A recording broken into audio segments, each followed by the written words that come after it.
He would take me aside. Roger is smiling because he knows the story. Larry would take me and ask me, I need you in the business. I need you in the business. And I was running companies. I founded two companies. I ran them, grew them. They became substantial. And Larry wanted me here.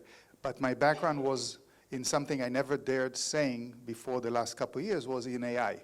That's what I studied at the Tel Aviv University. I joined the board of NYU, the School of Engineering, with the premise that I bring the AI background to the table.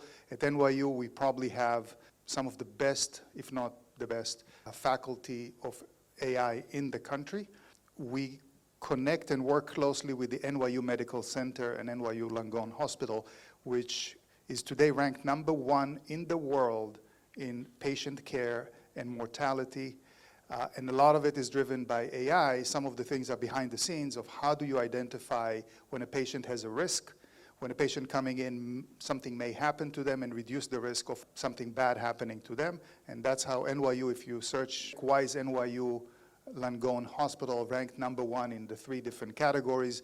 So we are helping the patients get the best care we can. Obviously, you can't reduce mortality to 0, but you can reduce it dramatically using identifying what the patients may have. And now to your question. So I hope this gives a little bit of background. So the question is how AI has improved patient outcomes. So we have on this floor a platform we started without knowing what the hell we are doing about a decade ago, which is called Silvertech Ventures. Part of my passion, I brought by luck 3 individuals who were leaders in the tech world. One of them wanted to retire. I caught him at the day that he was retiring. He was giving a speech on this floor to the top 100 VCs in the United States. He left the building and I came in. His name is Charlie Federman. He was the CEO of Broadview, and after that he was a managing partner at a firm that had some of the best success stories out of Israel, and asked him, what are you doing? He said, I'm retiring. I said, come with me. And I introduced him to Larry. And Larry told him, you're a kid. Like, you can't retire. Get him an office. So Charlie started Silvertech Ventures with my help and other gentlemen. We loved the healthcare space and we love the AI space. So our focus at Silvertech Ventures is the healthcare space, the companies that come from fintech, obviously at the World Trade, we understand that, and AI. So to one example of a company that helps save and reduce chances of people being hurt is a company called V. If you go to vi.co, it's a company that is not running around raising too much capital. They're profitable, they are growing. Revenues this year should be over 100 million ARR, and next year expected to double that. And it's a rocket ship. What they're doing is they're powering most of those devices that you wear. If you're wearing a Fitbit or a Whoop or any of these, they have the AI behind that and provide the insights to help the patient then identify what are my chances of getting a heart attack, or am I becoming closer to be diabetic, according to your heart behavior or other metrics they can get from your skin.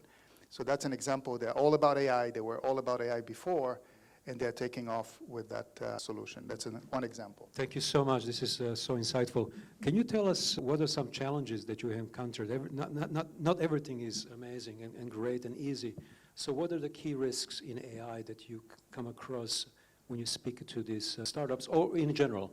AI is scary, and to many people it's not personal, so they are afraid of it. And the regulation today is not very strong, and it's changing. And I think when we look at the use of AI, especially in the healthcare space, there is a big concern that it's not personal or it's risky if you're having a hallucination and you tell a patient everything is fine according to their stats and it's not fine, there is a cause to litigate. And therefore companies need to be extremely careful. Doctors are protected with insurance and with malpractice. So they have to do the best they can, but that's it. Therefore, doctors are very careful. So as an example, at NYU hospital, I believe personally that a doctor will never be as good as the AI in identifying an X-ray or my scans. Larry told me 2 things before I got married. He said to me, I'm going to teach you 2 things. I said, okay, I was really ready. I was sitting in Florida, and he was sitting in front of me. He said, repeat after me. yes, dear. I said, okay. And I said, yes, dear. And he said, no, you're going to say this 3 times a day to your wife, morning, lunchtime, and evening. So that was the first thing. And I took that to heart, and I'm doing it all the time. The second thing, it's an important lesson that he wanted to teach me. Larry always... That was before AI. That was well before AI, yes. Well, AI existed. It's not like AI didn't exist. It was before the AI of now, of OpenAI and ChatGPT. And he always pushed in that direction. But he said, always make sure that you're adding value, that people are adding and doing the right thing. If it's not adding value, then someone will figure it out and there will be a disaster. So always look at where is the value added. And that's the second lesson that he gave us. When I'm looking at the risks, for example, at the NYU, if the AI is finding the best solution for me in the health side, I'm at risk. So Larry always said to me, he says, going hand in hand with my wife to colonoscopy land. And I was before colonoscopy. After that, I went with my wife hand in hand.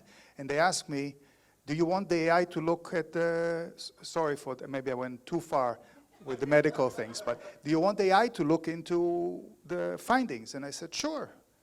And they said, oh, that's nice that you're saying yes. Why are you so enthusiastic? I said, I believe that AI will find better what's going on than a doctor. So, well, that's interesting, and they marked it down. So I do believe the AI finds it better than the doctor, but if the AI gave me the answer, I would not feel comfortable. And the issue is the comfort level of the patient. You want empathy, and AI is not giving you empathy unless it's kind of faked empathy. The doctor really cares or doesn't care. We can use AI. It's an important and powerful tool. It will continue to evolve better than all of us. We don't evolve as fast as AI. If we can do that the right way, with the empathy at the end, like nurses will probably not be replaced by AI and robotics. You will need someone that listens to you, that holds your hand and deals with you. So when they're looking at what will be disrupted, yes, AI will disrupt your online calls and the call centers. It will not replace the nurses, and it's not going to replace the doctor that talks to you at the end.